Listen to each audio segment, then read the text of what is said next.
আসসালামু আলাইকুম। বিসমিল্লাহির রহমানির রহিম। সবাইকে রমজান মোবারক। সবাই কেমন আছেন? ভিউয়ার্স, আপনি কি দুনিয়াতে বসে আখিরাতে জান্নাতের বাগানে খেজুর বাগানের মালিক হতে চান?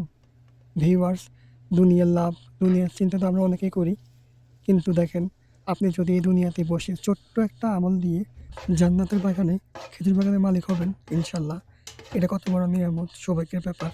তো ভিউয়ার্স, একবার চোখটা বন্ধ করে কল্পনা করে দেখেন তো, আপনি আপনার প্রিয় মানুষের সাথে, ভালোবাসা মানুষের সাথে জান্নাতের বাগানে, খেজুর বাগানের নিচে বসে খেজুর খাবেন, কথা বলবেন, আলাপ করবেন।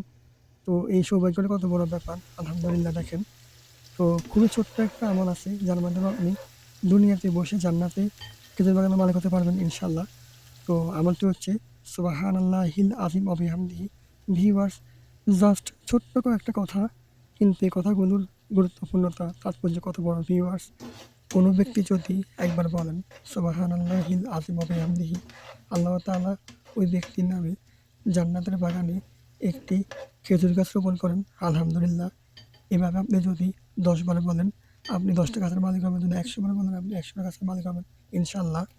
ভিউয়ার্স, দুনিয়ার লাভ, দুনিয়ার লোকসান অনেক কথা করলাম, অনেক হিসাব করলাম। সব কিছু মিলিয়ে তো অন্যের জন্য।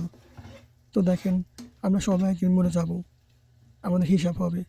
জান্নাত জাহান্নাম আছে। তো অন্ততপক্ষে জান্নাতের কথা ভেবেই, এই খেজুর বাগানের কথা ভেবে আমরা আমলটা করি ইনশাআল্লাহ। যাতে করে আল্লাহ তাআলা আমাদেরকে জান্নাতে একটা খেজুর বাগানের মালিক করে দেন। আর ভিউয়ার্স, আজকের মতো বিদায়। আল্লাহ তাআলা আমাকে সহ সবাইকে আমলটা করা এবং বোঝা তৌফিক দান করুক। আমিন। দেখা হবে, কথা হবে অন্য কোনো দিন, অন্য কোনো ভিডিওতে। আল্লাহ হাফেজ। আসসালামু আলাইকুম।